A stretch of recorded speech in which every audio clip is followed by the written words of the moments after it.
Colonel Sterling barely glanced at the soldier cleaning the Barrett 50 caliber in the corner of the armory. Just another routine maintenance task. But when he noticed the small badge on her uniform and read 3,200-meter confirmed kill, he stopped, dead in his tracks. "Soldier, that's impossible. No one has made a shot at that distance." The armory at Fort Braxton was always bustling during the afternoon maintenance period, with dozens of soldiers cleaning, inspecting, and preparing their weapons for the next day's operations. Colonel Sterling had been conducting his weekly inspection tour, walking through the facility with his practiced eye, noting the condition of equipment and the discipline of the soldiers under his command. In the far corner of the armory, nearly hidden behind a row of weapon racks, sat a lone figure methodically disassembling a Barrett M82A1 50 caliber sniper rifle. The soldier worked with the kind of precision that spoke of years of experience. Staff Sergeant Aria Brooks had been performing this same ritual every day for the past 8 months since arriving at Fort Braxton.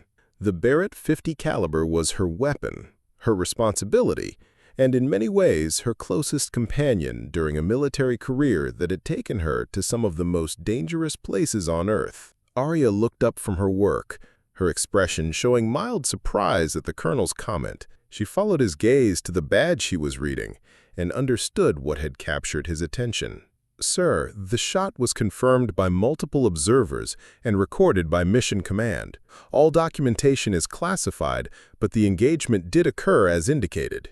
Colonel Sterling stared at the young woman who had just matter-of-factly claimed to have made what would be the longest confirmed kill shot in military history. Aria appeared to be in her late 20s, with the kind of calm demeanor that suggested someone comfortable with high-stress situations, but there was nothing about her appearance that indicated superhuman capabilities. "Soldier, I want to see your service record, and I want to understand how someone makes a 3,200-meter shot when most snipers consider 1,500 meters in extreme engagement." "Sir, my complete service record is classified above my clearance level to discuss, but I can provide general information about my training and qualifications if that would be helpful." Lieutenant Colonel Reynolds, who had been listening to the conversation with growing amazement, stepped forward with his tablet. "Colonel, I can pull up her basic service information if you'd like to review it." "Do it." Reynolds accessed the personnel database and began reading Aria's basic military information. What he found was a collection of specialized schools, advanced training programs, and unit assignments that painted a picture of someone whose military career had been anything but routine. "Sir, Staff Sergeant Brooks graduated from Army Sniper School with the highest marksmanship scores in her class. She's completed advanced courses in long-range precision shooting, ballistic computation, and specialized reconnaissance. Her unit assignments include deployments with the 75th Ranger Regiment, Delta Force support operations, and classified missions with organizations that don't appear in the standard database."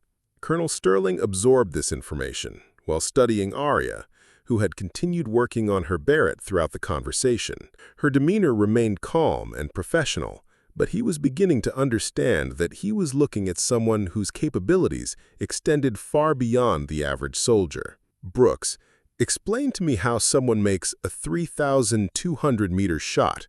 What are the technical requirements for that kind of precision shooting?" Aria set down the bolt carrier group she had been cleaning and looked directly at Colonel Sterling. Her response demonstrated the kind of technical knowledge that indicated serious expertise rather than casual familiarity with long-range shooting. "Sir, a 3,200-meter engagement requires understanding multiple variables that affect bullet trajectory over extended distances. Environmental factors include wind speed and direction at multiple altitudes, air density variations, temperature gradients, and barometric pressure changes. Ballistic considerations include bullet drop compensation, spin drift effects, and the Coriolis effect caused by Earth's rotation." She paused, gauging whether the colonel wanted more technical detail, then continued. "The shot also requires a complete understanding of the target's movement patterns, precise range estimation using multiple techniques, and the ability to maintain steady positioning for extended periods while waiting for optimal environmental conditions. Colonel Sterling realized he was listening to someone who understood long-range shooting at a level that exceeded most instructors he'd encountered. But understanding the theory was different from executing a shot that would establish a world record.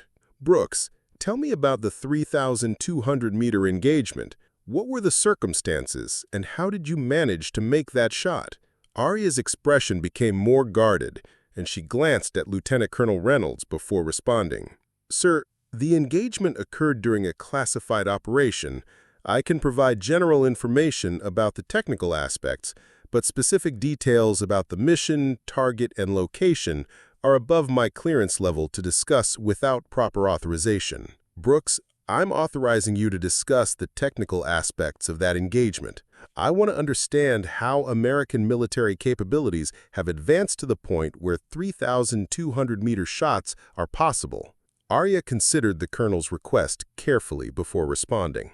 Sir, the engagement occurred in mountainous terrain that provided the elevation differential necessary for extreme long-range shooting. The target was stationary for an extended period, allowing time for environmental analysis and ballistic computation.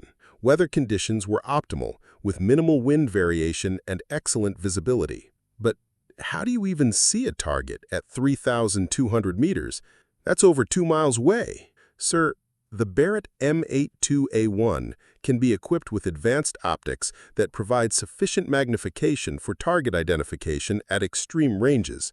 Combined with laser range-finding equipment and ballistic computers, it's possible to engage targets at distances that exceed normal visual capabilities. Brooks, how long did it take you to prepare for that shot? Sir, the actual engagement required approximately 4 hours of preparation. This included range estimation using multiple methods, environmental monitoring, ballistic computation, and waiting for optimal conditions. The shot itself was the culmination of extensive planning rather than a spontaneous engagement. Colonel Sterling was beginning to appreciate the complexity of what Aria had accomplished. Modern technology had clearly advanced sniper capabilities beyond what he understood, but the human element, the skill required to integrate all these systems into a successful shot, was still extraordinary. 3 weeks later, Colonel Sterling received a classified briefing about Aria's complete service record. What he discovered was a career that read like a collection of military legends rather than the service record of a single soldier. The 3,200-meter shot had occurred during a hostage rescue operation, where Aria's precision shooting had eliminated a threat that conventional forces couldn't address.